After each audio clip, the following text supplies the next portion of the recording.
台语字真趣味，乡亲啊，一大句啊，台语安尼写一大句啊。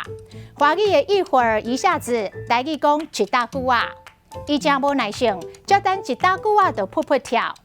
啊，伊的摒扫是真紧手，才一大句啊尔，都甲来来外外摒甲真清气。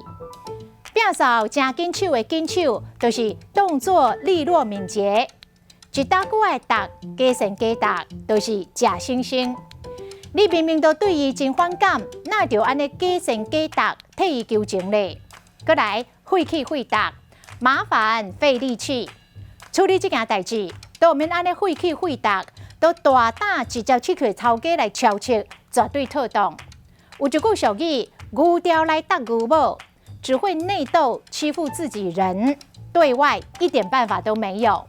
你哦，都牛刁来搭牛某搞啦！若要出去甲人车拼，无半步。今仔日的台语字一大句啊，实在真趣味。